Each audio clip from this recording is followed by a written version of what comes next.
Tonight, the fight to win the swing states. America is ready for a new and optimistic generation of leadership that is all of us. We can't let her be president.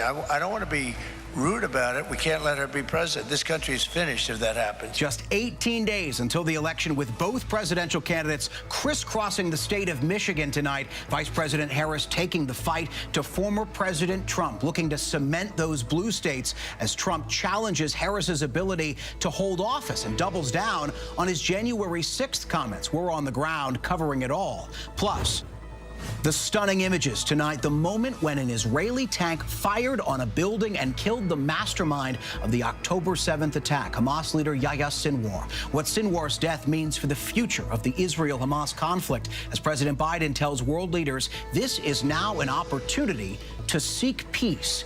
And it is remarkable to look around the table in the cabinet room and to see America.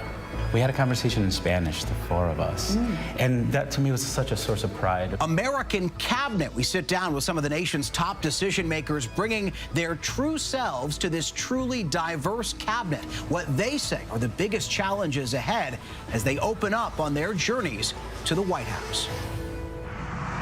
Good evening, everyone. I'm Jay O'Brien in for Linsey Davis tonight. Thanks so much for streaming with us. We're following those stories and much more, including the near mid-air disaster, a Cessna entering the flight path of an American Airlines passenger jet, narrowly missing just 400 feet apart. What they said to air traffic controllers just as those moments unfolded. Plus, nearly 3 decades after the murder conviction of the Menendez brothers, the never-before-seen moment from a Barbara Walters exclusive interview. The brothers side by side talking about their bond forged from trauma. And with the weekend comes sports, and more sports as the fight for the World Series rages on. And while baseball and football are now part of the nation's pastimes, so is sports betting. We take a look at how it's taken off by the numbers. But we do begin tonight, just 18 days till the final votes are cast, with the race for the White House. A virtual dead heat tonight. The two candidates crisscrossing Michigan today. Vice President Kamala Harris in that must-win blue wall state, questioning her opponent's fitness for the toughest job in the world after he backed out of some interviews. His campaign reportedly saying that he's exhausted. Trump, meantime, in Michigan as well, saying he's exhilarated and touting the endorsement of a Democratic mayor in that state, appealing to Arab American voters frustrated by the Biden administration's handling of the war in Gaza. And Harris also pressed on that key question: how would she be different than President Biden? Senior congressional correspondent Rachel Scott leading us off tonight from the campaign trail in Detroit. Tonight, with just 18 days to go, Vice President Kamala Harris and former President Donald Trump in the same state, the battleground state of Michigan. In fact, they'll be in the same city, Detroit. Welcome to Michigan. In Michigan, Harris and Trump are separated by less than 1 point in the polls. Harris remains laser-focused on trying to win the so-called blue wall states, Pennsylvania, Michigan, and Wisconsin. 3 stops in Wisconsin yesterday, 3 stops in Michigan today. And in these final days, clearly sharpening her attacks against Trump. We are clear. Someone who suggests we should terminate the Constitution of the United States should never again have the privilege of standing behind the seal of the President of the United States. Never again. Never again. Never again. An overnight in Wisconsin when anti-abortion protesters tried to interrupt. Oh, you guys are at the wrong rally. No, I think you meant to go to the smaller one down the street. For weeks, Harris has been challenging Trump to another debate. He has refused. Trump turned down 60 Minutes over fact-checking. And tonight, Harris jumping on reports the Trump campaign turned down another interview because Trump is exhausted. And now he is ducking debates and canceling interviews. Come on. And check this out. His own campaign team recently said it is because of exhaustion. Well, if you are exhausted on the campaign campaign trail, it raises real questions about whether you are fit for the toughest job in the world.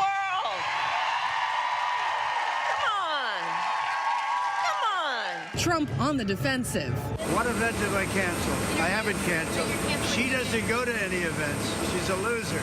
She doesn't go to any events. I've gone 48 days now without arrest, and I've got that loser who doesn't have the energy of a rabbit. Tell me when you've seen me take even a little bit of a risk.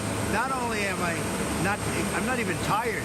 I'm really exhilarated. In 2016, Trump won Michigan by just over 10,000 votes. In 2020, he lost by 154,000 votes. And just last week, while campaigning here in Detroit, Trump insulted the city he was campaigning in. Our whole country will end up being like Detroit if she's your president. You're going to have a mess on your hands. Trump today visiting his campaign office in the city of Hamtramck, outside Detroit, where he's been endorsed by the Democratic mayor. Michigan has the largest Arab American population in the country, and Trump is trying to appeal to Arab American voters who are frustrated by the Biden administration's handling of the war in Gaza. And Harris, after drawing a line between a potential Harris presidency and Joe Biden on Fox News, Harris pressed on her boss again today and any Biden policy she would change. I mean, to be very candid with you even including Mike Pence, vice presidents are not critical of their presidents. I think that really actually, in terms of the tradition of it and also just going forward, it does not make for a productive and important relationship. Rachel Scott joins us now from Detroit on the campaign trail. And Rachel, we got 18 days to go. Both candidates focusing on those critical Rust Belt battleground states, Michigan, of course, but also Wisconsin and Pennsylvania, too. Is that right? Yeah, Jay, and you know this all too well. Those are some of the critical battleground states that are ultimately going to decide who ends up going to the White House. And so former President Donald Trump, he has this rally here in Detroit tonight. Well, then this weekend, he heads to the all-important state of Pennsylvania. That is a must-win for both campaigns. Vice President Kamala Harris has another stop here in Michigan tomorrow. Then she's having this rally in Georgia tomorrow night as well. And then on Thursday, Jay, this is going to be a very important event that she's going to be having. She's going to be campaigning with former President Barack Obama for the very first time, and then later in the week, Michelle Obama for the first time as well, Jay. No breaks on the campaign trail. Rachel Scott, my friend, thank you. Also tonight, we're keeping an eye on former President Trump's planned remarks there in Michigan. You saw the podium behind Rachel. We will bring them to you live in just a few minutes when Trump takes that stage. But we move on tonight to a near mid-air disaster that was averted after an American Airlines passenger jet and a Cessna suddenly entered the same airspace, coming just 400 feet apart. Thankfully, the American Airlines pilots were alerted by their warning system. ABC's transportation correspondent Gio Benitez has this report. Tonight, the FAA investigating how a packed 737 and a Cessna nearly collided head-on in midair this week over Texas. If you want to declare a near miss, let us know. American Airlines Flight 2587 was making its final approach to Austin Bergstrom International Airport around 10:45 a.m. Wednesday in foggy conditions when, according to the FAA, a single-engine Cessna R-182 unexpectedly entered the flight path. This animation showing the Cessna, which at the time was not in communication with air traffic controllers, flying underneath the American plane, coming within 400 feet of it. The American crew alerted by the plane's Traffic Collision Avoidance System, or TCAS, the system warning the pilots to change course immediately to avoid a mid-air collision. Did you ever see him the second time around? We saw when he flashed us and flew right into us. There were a series of things that led up to this near mid-air collision, but the American jet had a capability on board that would warned it and told it to turn away from this small, light civil aircraft. So at the end of the day, it was the technology on board the American aircraft that saved this from becoming a disaster. Gio Benitez joins us now. Gio, feels like we're seeing more and more of these incidents. What does the FAA say tonight? Well, Jay, it turns out that just days ago, the FAA actually began auditing 45 of the nation's busiest airports to really understand why we're seeing so many of these close calls. It's going to be a long investigation, but hopefully some important answers there, Jay. Gio Benitez reporting for us tonight. Gio, thank you. Turning overseas tonight, in a moment, you will see that stunning new video, an Israeli tank firing on the building where the mastermind of the October 7th attack was hiding. Tonight, Israeli authorities say he was killed reportedly by a gunshot to the head. And now that burning question this evening, was that Hamas leader hiding near hostages who had been killed. Tom Sufi Burge in Israel tonight. New video tonight showing the moment an Israeli tank fired on the building where the architect of the October 7th terror attack was hiding in Rafah. This grisly image showing Yahya Sinwar's body in the rubble. An autopsy now revealing he was killed by a gunshot to the head, according to the New York Times, not far from the tunnel where the bodies of 6 hostages, including American Hersh Goldberg-Polin, were found executed by Hamas in August. And tonight, questions on whether Sinwar had been hiding near those hostages who were killed. Israel saying Sinwar's DNA was also found in that same tunnel network. Israeli reservists finding Yahya Sinwar by accident, taking him out after a fierce gun battle in Gaza. Moments earlier, an Israeli military drone had captured the Hamas leader's final minutes alive, sitting in that chair, face covered and badly wounded by gunfire. Hamas today confirming Sinwar is dead, saying he was defiant to the end, throwing a stick at the drone. And Hamas doubling down, insisting the fight will continue and vowing no hostages will be released until Israel withdraws from Gaza. At this hour, Hamas still holding at least 97 hostages, including 7 Americans, inside Gaza. I'm doing everything I can. I just want Keith back so badly. Aviva Siegel and her husband, Keith, an American, both kidnapped by Hamas. Aviva released in November, tonight fearing the worst. I'm scared that maybe they will torture them or even just kill them. But President Biden today cautiously optimistic after meeting with allies in Europe.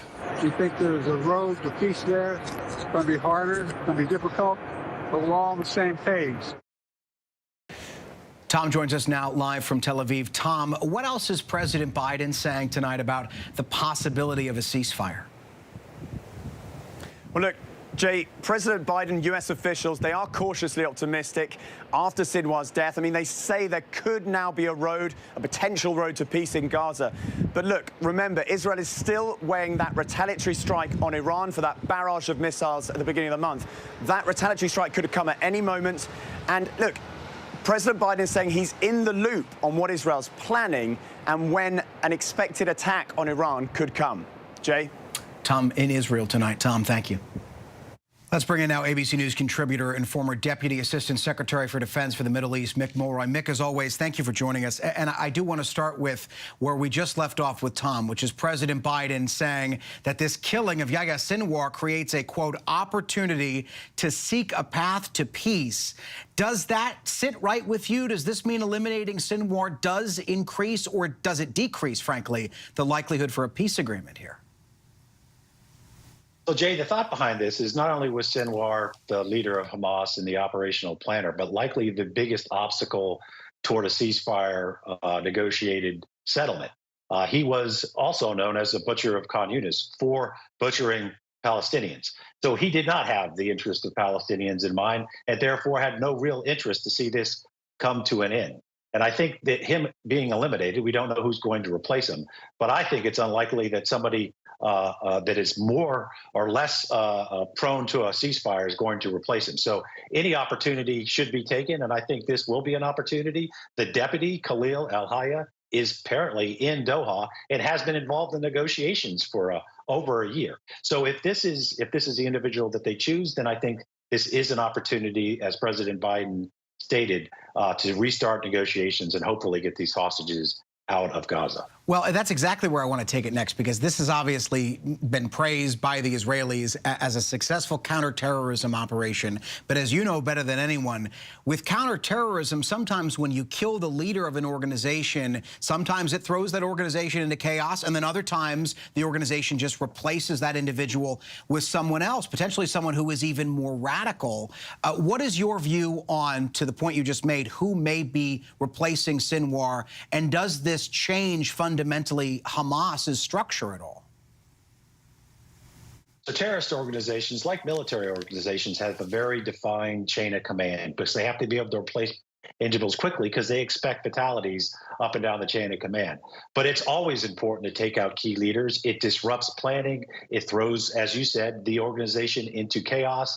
And essentially, with somebody like Sinwar, who was so well known and revered inside the group, it's very difficult to replace him. He does have a brother believed to be in Gaza, Mohammed Sinwar. He might be the replacement, but it's always important to take somebody like this off the battlefield, not only because it damages the organization, but it is retribution. He was, after all, the main planner for October 7th, and it had to happen. This individual needed to be removed from the battlefield. I want to go back to something Tom said, which is Israel has multiple fronts to watch here. Firstly, of course, that conflict in Gaza where Sinwar was killed, and then, of course, Lebanon, that conflict against Hezbollah now, and also the potential, the promised retaliation against Iran for that missile attack some time ago now. What do we have in terms of intelligence about Israel's next move here? So, Jay, I think originally they were waiting for this THAAD missile battery to be able to get into the country, because it really does amp up the Israeli defenses. If they retaliate, we all expect that they will. Sinwar is not going to change that. They still need to retaliate for the October 1st attack by Iran and Israel. They want to be ready for the response from Iran. So they already have this THAAD in country. It's likely already set up and operational. That provides them the ability, the confidence, if you will, that they will be ready for any retaliation, because most expect that they won't go after the nuclear sites and the energy infrastructure as requested by the United States. But that doesn't mean it won't be a substantial retaliation against military targets in Iran. I think that's what everybody expects. And of course, it could spark a response by Iran. Mick Mulroy, thank you as always for your time on this Friday night. Out west now to California, and that fast-moving brush fire in the city of Oakland, a neighborhood evacuated and multiple structures burned. This as another fire sparked in Los Angeles County. ABC's Jacqueline Lee is with us now. Jacqueline, what is the latest on that fire in Oakland? That's right, Jay. The fire is very concerning. As you said, it started as a brush fire. It quickly spread to a neighborhood and has burned multiple homes. Take a look as firefighters try to fight this from the ground. At one point, they had to reportedly retreat. They also fought it from the air. Evacuation orders are in place, and they had to shut down a stretch of the 580 freeway because the flames are so close. Jay, authorities are very concerned about the high winds going into tonight. Red flag warnings remain in effect through tomorrow night throughout much of the state of California. Jay. Jacqueline Lee for us. Jacqueline, thank you. Now to an alarming new report from the CDC showing rates of obesity have increased dramatically in kids and teens over the past 2 decades. The Centers for Disease Control saying since 1999, obesity in people ages 2 to just under 20 jumped more than 7%. Severe obesity jumped more than 3%. The CDC recommends preventative measures, including moving more as a family and replacing screen time with more quality time.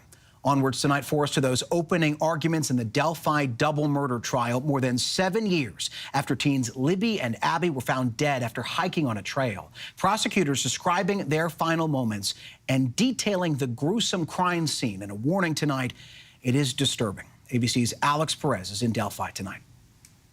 Tonight, more than 7 years after 2 young girls were killed while hiking in Delphi, Indiana, the trial of the men accused in their murders now underway. For the first time, prosecutors describing the gruesome scene, telling jurors they will see the crime scene and that there was blood everywhere and the girls' throats had been cut. 13-year-old Abby Williams and her friend, 14-year-old Libby German, disappeared after that hike on the Menonhai Bridge Trail. Their bodies discovered Valentine's Day 2017. In court, prosecutors saying that after the teens crossed that bridge, they noticed a man behind them. At 2:13 p.m., Libby recording on her phone, capturing this video allegedly showing the suspect. The man, investigators say, pulling out a gun and ordering the girls down the hill, heard in this chilling audio. But the defense raising questions about DNA evidence and arguing cell phone records show Allen had left the area by 2:15 p.m. On the witness stand today, Libby's family describing the search for the girls and the heartbreak after learning they had been killed. I saw the coroner's van driving by, and that's when I realized they weren't alive, her grandmother said. And ABC's Alex Perez joins us now live from Delphi, Indiana. Alex, how long is this trial expected to last? Well, Jay, they expect this trial is going to last about a month. The jury has been sequestered, and the judge has ruled about 60 alleged confessions Allen made while in custody can be used in court. Jay? Alex Perez for us. Alex, thank you. A positive update tonight to the harrowing story of a 49er player who was shot in the chest in August. Ricky Pearsall will make his NFL debut for the Niners on Sunday in a much-anticipated matchup with the Kansas City Chiefs at Levi Stadium, 50 days after he was shot in a robbery attempt in San Francisco. He was back to practice for the first time this week, and General Manager John Lynch said, quote, "After a horrific situation, he responded extremely well physically and attacked the work to get himself back."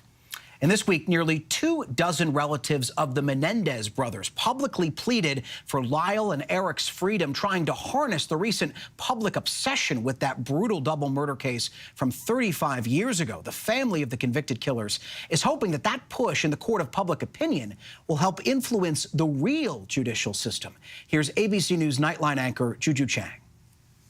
After 35 years behind bars, the notorious Menendez brothers are just days away from learning if prosecutors will recommend a resentencing for the shotgun murders of their parents in their Beverly Hills mansion. Lyle and Eric were failed by the very people who should have protected them, by their parents, by the system, by society at large. Just this week, members of the Menendez family, including Kitty's own sister, who is 92, pleading for mercy.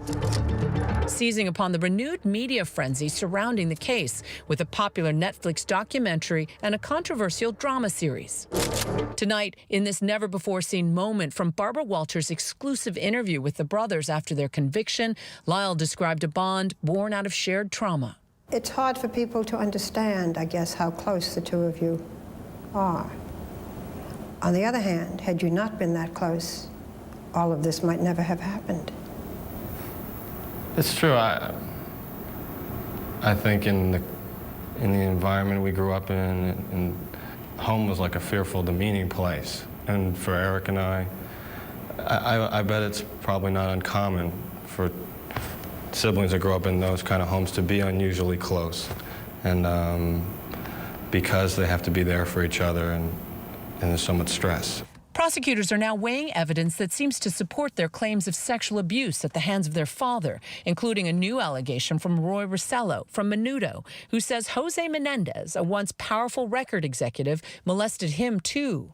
And they're studying a letter Eric wrote to his cousin months before the murder, describing his fear of his father's abuse. That cousin, Andy Cano, testified that Eric had confided in him. He told me never to reveal it to anybody, to promise him that I would keep it a secret between us. DA George Gascon could make his decision as early as next week. Do you think the Menendez brothers will walk free someday? Given the totality of the circumstances, I don't think that they deserve to be in prison until they die. And don't miss the 2020 episode, The Menendez Brothers' Reversal of Fortune, with never-before-seen excerpts from that iconic Barbara Walters interview with the brothers. Tonight at 9 p.m. Eastern, 8 p.m. Central, or stream it on Hulu this weekend. And there is still much more to get to for us here tonight on Prime. Coming up, the stunning moment a teen kayaker was rescued in Hawaii. But next, a cabinet that looks like America. As we close out Hispanic Heritage Month this week, 4 Hispanic cabinet members sitting down with ABC News, embracing their culture and their journey to the White House. It is remarkable to look around the table in the cabinet room and to see America. We had a conversation in Spanish, the 4 of us. And that to me was such a source of pride.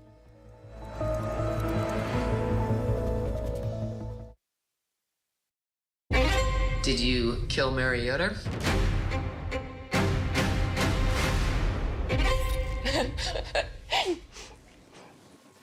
Sorry. No, I did not kill Mary Yoder. This is a mystery. How did she die? They begin to do this autopsy. It's just screaming, toxin, toxin, toxin. Did somebody intentionally do this to her? When the tests came back, I thought, yeah, holy, are you kidding me? My garden club is very divided. People think she's innocent. I think she's guilty. Never heard of a case like this. Maybe a thriller. I'm not buying this Little Miss Innocent game. Little Miss Innocent. Passion, poison, prison. I know it wasn't me. Sorry.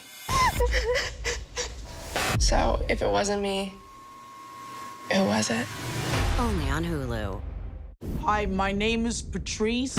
I am a totally cool person with a disability. Patrice always sees the best side of life. I just looked at her and I said, would you like to be my wife? If you get married and you're collecting a Social Security benefit, your benefit will be cut. I don't take anything for granted. I don't see what anyone can see in anyone. They're never gonna stop us from loving each other.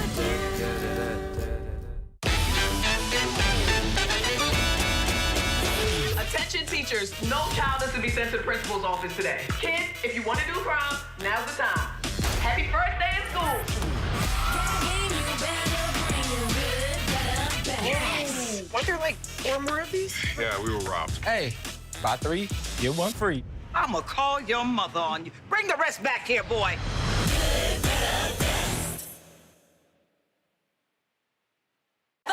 This version of me. America's #1 most watched daytime talk show is ABC's The View. You all heard it here first. I love it. I'm there for it. Hot topics, political views. That's what we're about. Voices that matter. It all goes down right here. That's why it's called the what? The View. I love it. I'm all in. Second that. This is going to be must-see TV, and so much could happen.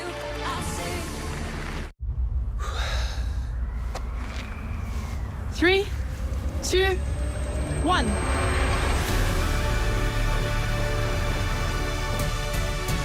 It's a 24/7 life together. It's not about the fear or the risk. It's about the love of flying. 3, 2, 1.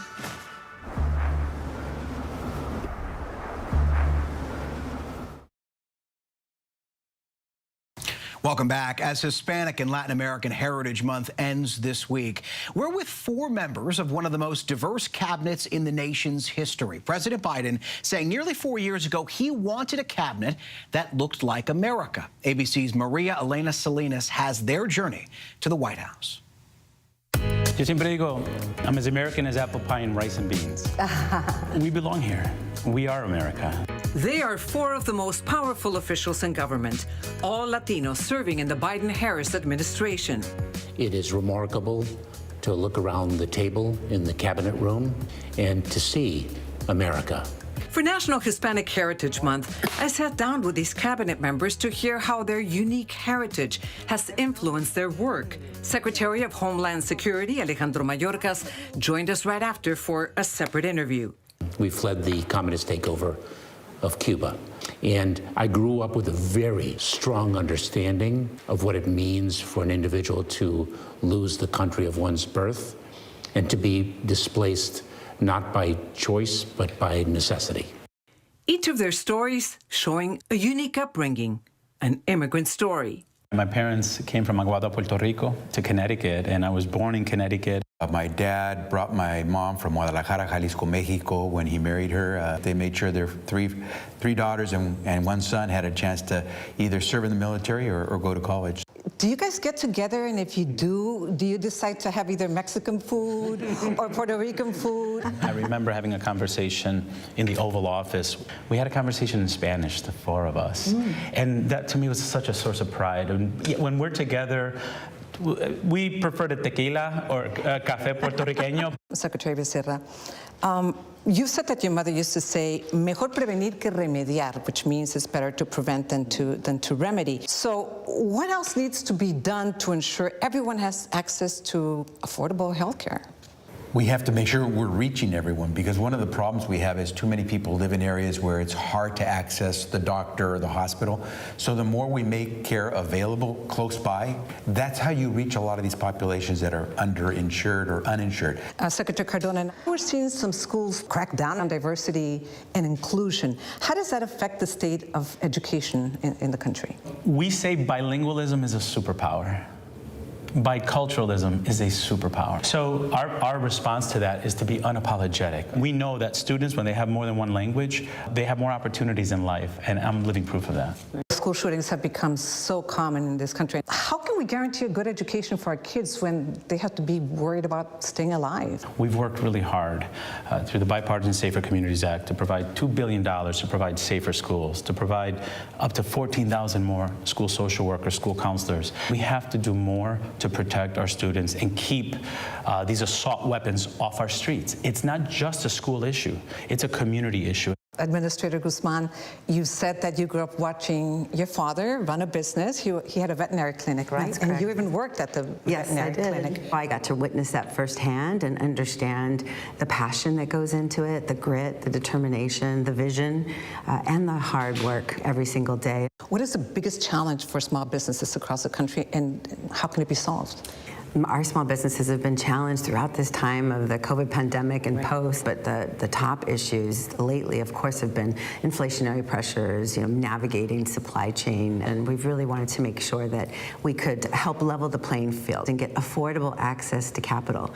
Mayorkas is the first immigrant and Latino to serve as Secretary of Homeland Security. Both the Biden administration and Mayorkas himself have been criticized for their border policies, as the administration has grappled with record-breaking numbers of migrant encounters at the southern border in recent years, according to CBP data. We've all witnessed the devastating results of your open borders agenda. It's an extraordinarily polarized issue. Unfortunately, the only way to fix it is through legislation, congressional action. We're dealing with a system that has not been reformed since 1996. And the challenges of migration have changed dramatically over those 28 years. What about the critique that you have an open border? That is false. We've removed or returned more people this year than in any year since 2010. Tell that to the migrants who've been returned to their countries because they did not qualify for relief in the United States. What would you say are some of the biggest challenges that facing the Latino community right now in the U.S.? Latinos have the highest rate of work participation. You'll find that we're out there working harder, longer, but we make less. So let's pay the right amount for the work that's done. I think it's definitely an underinvestment. If we invest in these highly entrepreneurial communities, they will deliver for America. For Mayorkas, bigotry and prejudice are a top concern. Discrimination continues to be a challenge, even in 2024. We need to understand the beauty of our heritage, the power we have, and to exercise that power. How would you finish this sentence? The Latino community is? Aspiring. Incredibly diverse. Growing. Beautiful, powerful, strong, and rich. Maria Elena, thank you. Still ahead here on Prime tonight, why former NFL quarterback Jay Cutler was arrested, and just how profitable is the business of sports betting. We take a look by the numbers.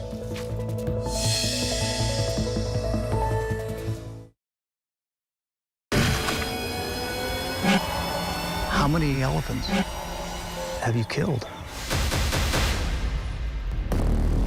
True natural beauty. One of the last of its kind. But this comes at a cost.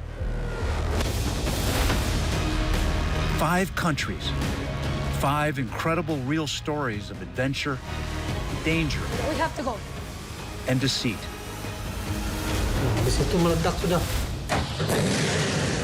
Where are we going next? We got this ongoing search for the animal we've been trying to find. These are the last lands. The national parks around the world that have to be saved. There.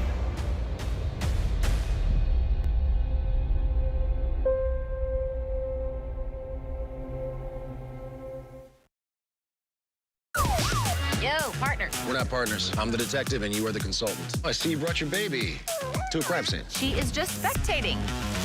You're a single mom with 3 kids pretending to be a cop. I am not pretending. I spot things that detectives miss. Still think my theory's flimsy?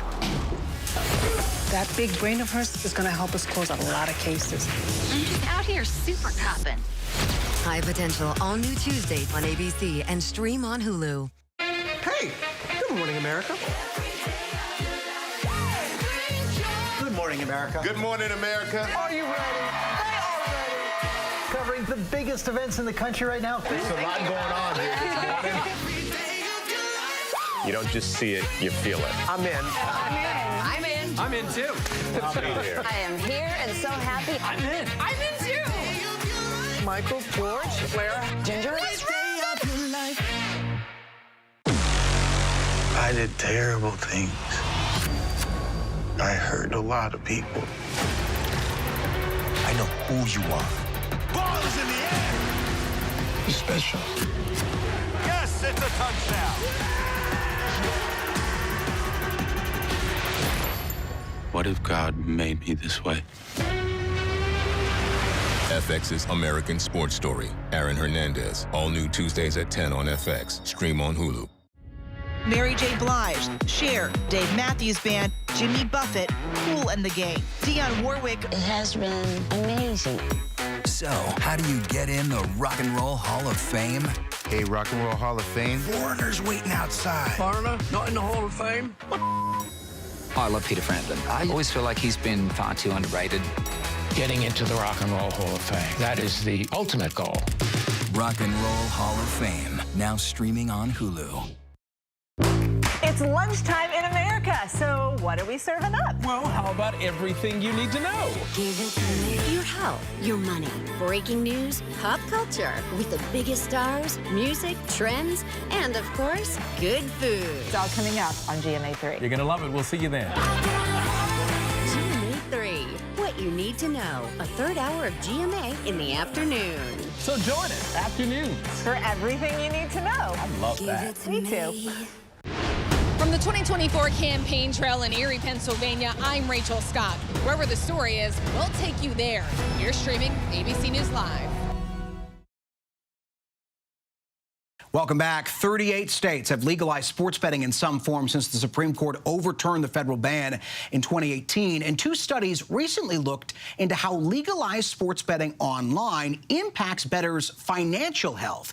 Here's what they found in tonight's By the Numbers. Americans bet $14 billion in January of this year, just a snapshot of how popular it's all become, and up from just over $1 billion spent 5 years earlier. Average credit scores dropped by a percentage point within 4 years in states that legalized online betting. Not a small figure, according to researchers who crunched the numbers at UCLA and USC. And the likelihood of someone filing for personal bankruptcy increased by more than 25% 3 to 4 years after legalization. Unpaid debts also went up by about 8% in states with online betting. And when you bet, well, that reduces the amount of money you have to invest. Net investments dropped 14% within a couple years of a state legalizing sports betting. That, according to researchers at Northwestern, Brigham Young, and the University of Kansas. And a big concern, households with lower savings spent 32% more on gambling as a share of their income than other households did. The companies behind sports gambling websites do point out that they've recently created the Responsible Online Gaming Association in order to support more responsible betting. And much more ahead for us right here on Prime tonight, including new details on a deadly North Carolina home invasion. A second suspect is arrested and arraigned. But up next, he's one of the most influential leaders in sports, now using that to get people out to vote. We sit down with Doc Rivers on what he's doing this election season.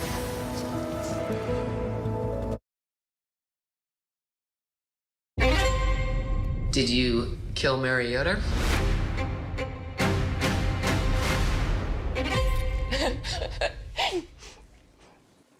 Sorry. No, I did not kill Mary Yoder. So it was a normal day until Mary started getting sick. No one really knew what was happening. Her eyes just looked terrified. In less than 48 hours, my mom went from her healthy self to having died. This is a mystery. How did she die? They begin to do this autopsy. It's just screaming, toxin, toxin, toxin. Did somebody intentionally do this to her? When the test came back, I thought, yeah, holy, Are you kidding me?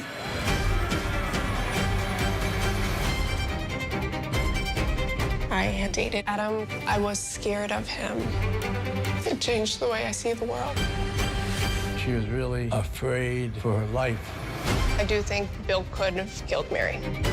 His wife died in July, and in November, he was dating his sister-in-law.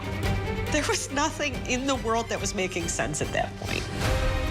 Caitlin Conley was guilty as sin. Are you okay? I'm scared. This girl thought she was smarter than everybody else. But there's another side to Caitlin Conley. Well, I'm not buying this little Miss Innocent game. Sequoia's a very small town. Everybody knows everybody. My garden club is very divided. People think she's innocent. I think she's guilty. Never heard of a case like this. Maybe a thriller. It was pure evil. We weren't quite sure what was coming next. I know it wasn't me. Sorry.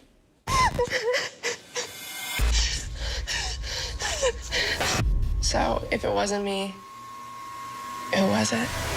Little Miss Innocent. Passion, poison, prison. Only on Hulu. You're watching America's #1 streaming news, ABC News Live. Breaking news, exclusives, live reporting across the globe. Keep streaming with ABC News Live. Attention teachers, no child is to be sent to the principal's office today. Kids, if you want to do prom, now's the time. Happy first day in school. Yes! Weren't there like 4 more of these? Yeah, we were robbed. Hey, buy 3, get 1 free. I'ma call your mother on you. Bring the rest back here, boy.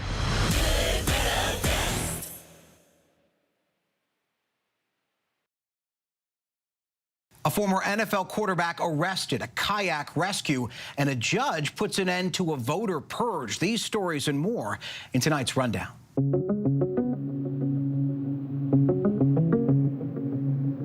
As early voting began in North Carolina, a federal judge partially shot down a Republican-led effort to purge 225,000 people from the state's voter rolls.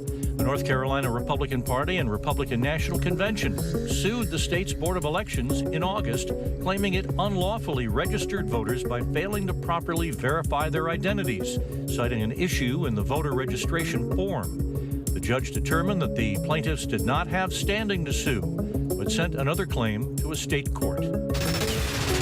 The second person arrested for a deadly Michigan home invasion was arraigned on charges including felony murder. Joshua Zuazo pled not guilty to all charges in the death of Hussein Murray nearly a week after Carlos Jose Hernandez was arrested in Louisiana. Officials said Murray was found dead in his basement on October 11th, with his wife found tied up with her hands duct-taped.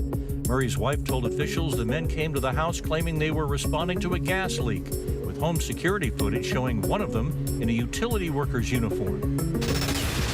A Texas man set to be the first person executed in a case of shaken baby syndrome was granted a temporary hold. It came late Thursday night from the Texas Supreme Court after a series of back-and-forth legal maneuvers with a group of state lawmakers seeking for him to testify in a Monday legislative hearing on unreliable forensic science evidence. Robert Roberson was convicted of killing his 2-year-old daughter Nikki in 2002, but experts have challenged the shaken baby syndrome hypothesis used in the case in recent years. And Roberson's lawyers argued new evidence suggests Nikki died of pneumonia. Former NFL quarterback Jay Cutler was arrested in Tennessee on charges of driving under the influence and possession of a handgun. Police in Franklin said they responded to a collision where it appeared Cutler rear-ended another vehicle. They said they smelled alcohol on Cutler, that he had bloodshot eyes and was slurring his words. Cutler was taken to a hospital for a blood sample. 2 guns, including a loaded pistol, were also found in his vehicle. Cutler was eventually released on $5,000 bail. University of Virginia men's basketball coach Tony Bennett officially stepped down after 15 seasons. Bennett announcing the decision at a news conference, saying the current environment in college sports was one of the main reasons he felt it was time. I'm no longer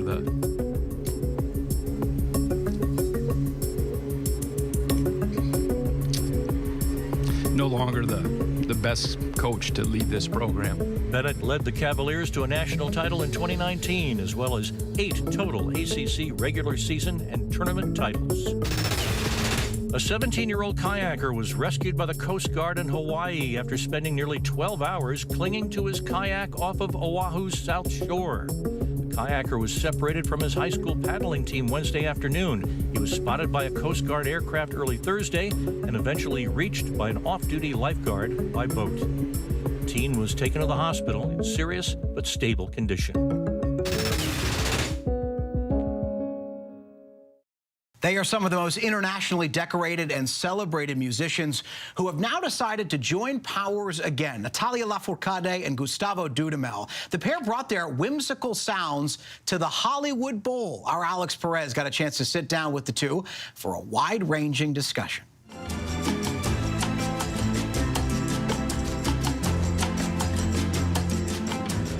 This is so magic and celestial for me.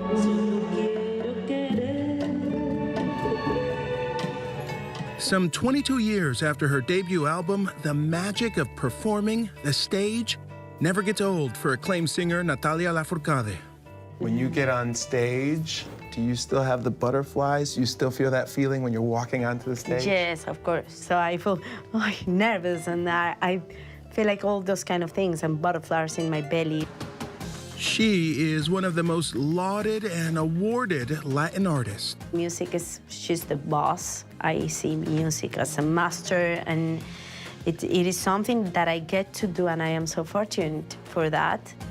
17 Latin Grammys under her belt, making her the most awarded female artist in the history of the Latin Recording Academy. Oh, and 4 Grammys, too. And I love the fact that what I love makes so many people so happy. The emotions and excitement on this day at the historic Hollywood Bowl in LA. Taking the stage for 2 sold-out performances, accompanied by the LA Philharmonic and its superstar conductor, Gustavo Dudamel.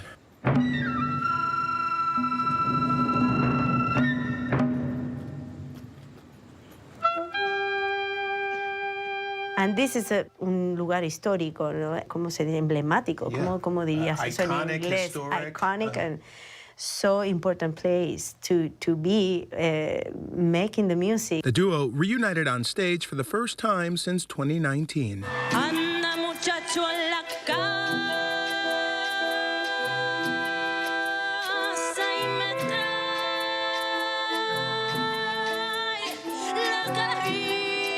la Dudamel's orchestra, a perfect pairing with Lafourcade's warm, lyric soprano voice. It's the most beautiful thing of music making. You know, it's not only to play in tune and to play together.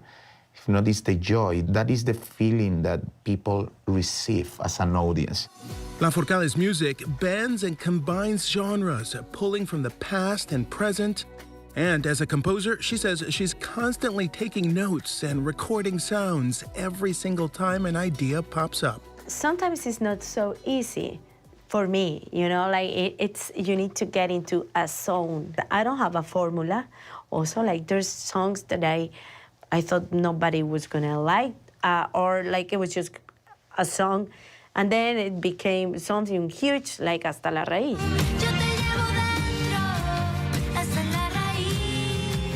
Released in 2015, Hasta la Raíz is still one of her most popular and most played hits. I never imagined how people were going to take those songs for their lives, and it was going to be so special. ¿Cuál es tu raíz cuando cantas esa canción? What do you think about when you were singing that song? Now I think it's many things. It means my parents, my family, my culture, my roots. But it is also the stage, which for me is my other place to be able to give what I love the most and what I believe has become something that is good for people and for life and for this world.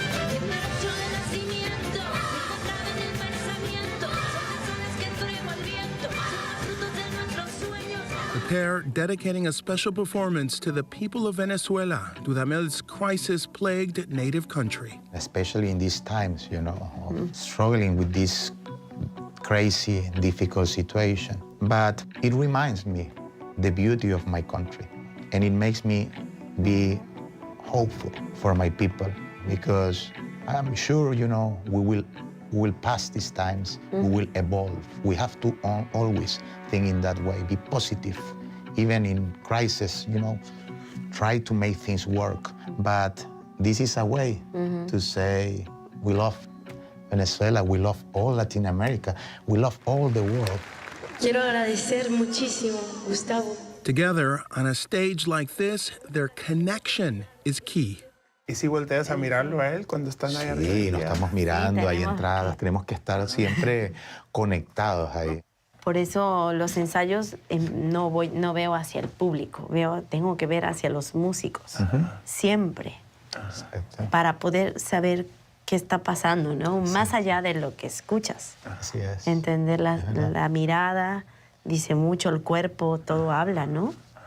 Es un lenguaje muy profundo.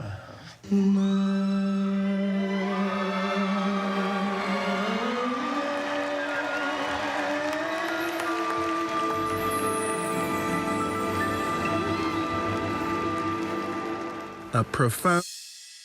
We want to go now live to Michigan, where former President Trump is addressing that rally we showed you live pictures of earlier. Here's the former president. It's been treated so badly, and they've been talking about comebacks for so long, but we're going to bring it back better than it ever was, better than it was many, many years ago.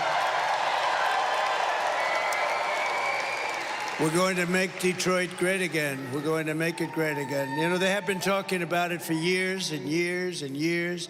For generations, this city and state were the world capital of automotive production and one of the great manufacturing centers in all of history. No matter where you went, this was the greatest in all of history.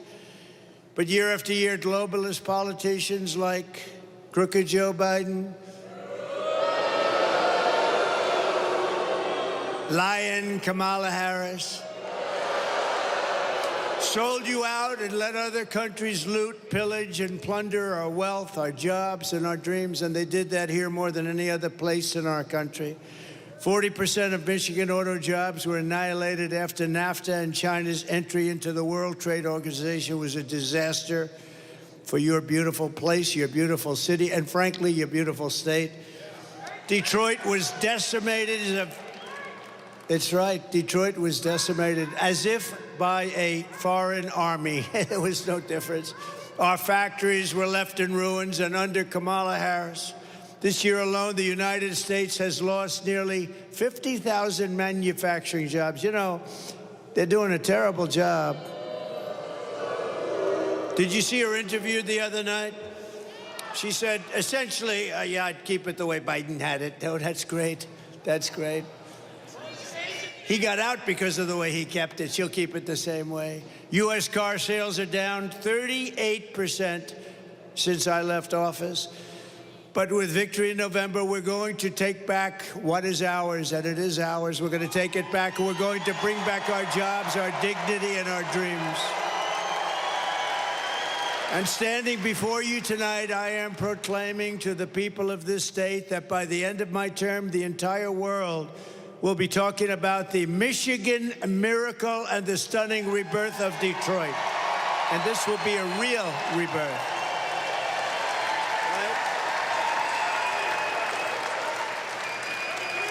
Under the Trump administration, all who have robbed you, raided you, ransacked you, and abused you will discover very quickly America will not be taken advantage of anymore.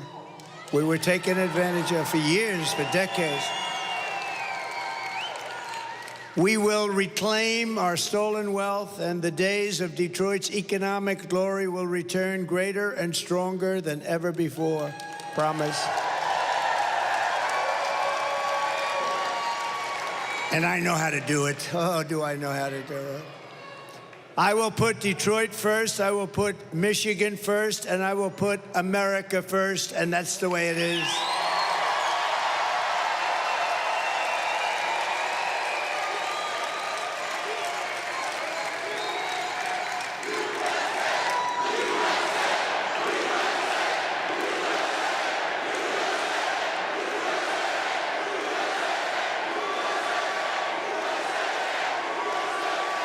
As we speak, China was building a gigantic auto plant in Mexico. You know about that, and really more than one.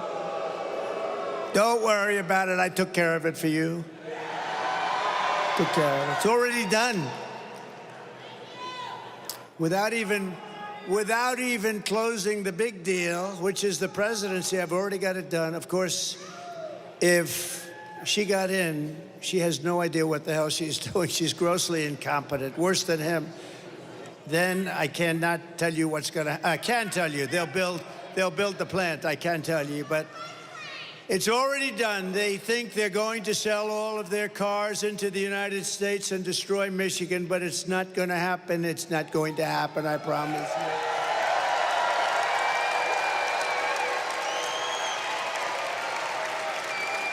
No, they're building giant plants, and now they just announced something which is going to save Detroit, because you would not be able to compete with this plant, the biggest in the world by far. A friend of mine builds them. He said, the biggest in the world. He wanted to show it to me. I said, no, thank you. I have other things to do. I want to see the plants built in the United States. That's the ones I want to look at. So I said to him, John, a year ago, I want to see a plant. And he said, sir, we'll have to go to Mexico. I said, I don't want to go to Mexico. I want to look at one here. He said, there's no big ones being built in the United States. I said, that's bad. I said, how big is it in Mexico? The biggest in the world. I said, so they're going to make cars and sell them in here. Kill Detroit, kill Michigan. You wouldn't have anything left. You wouldn't have anything left. So the other day I was speaking, a couple of weeks ago, I was speaking at the Economic Club of Detroit, which was nice, made a nice speech.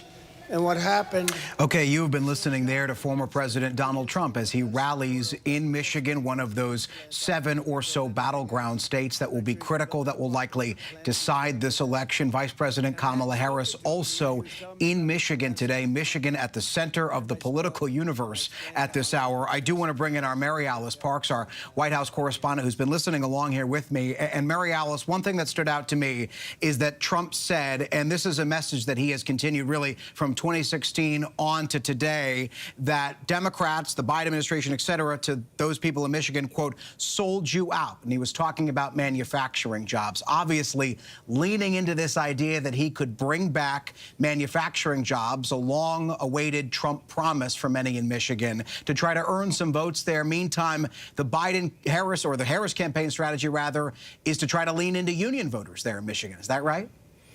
Yeah, absolutely. And the Harris team has been calling Trump out on exactly this, saying that he is all talk, but that his record is the opposite. I mean, we've heard the Harris team, like you said, really leaning into the endorsements that they have from the big auto worker unions. I mean, the reality is Michigan could decide this whole race, and how interesting that both Trump and Harris, not only in the state today, but both in Detroit and just outside Detroit.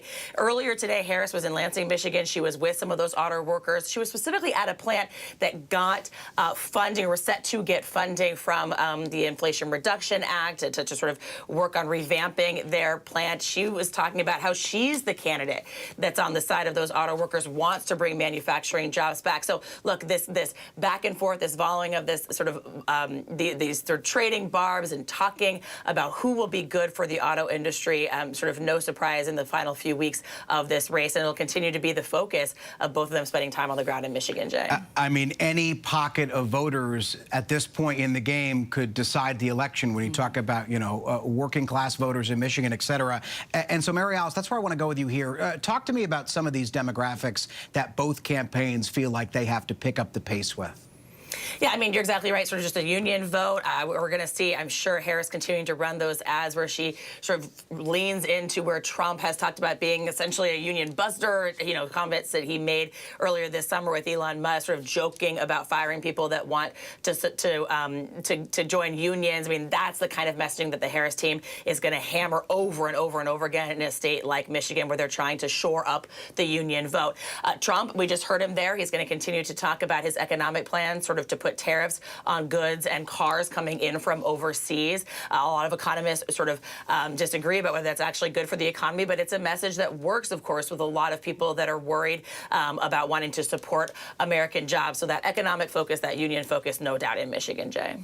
Mary Alice Parks, thank you so much for your time tonight. That is our show for this hour. I'm Jay O'Brien in for Linsey Davis. Thanks for streaming with us. The Wisconsin Senate debate is next right here on ABC News Live. We'll be back with post coverage after it. Stay with us.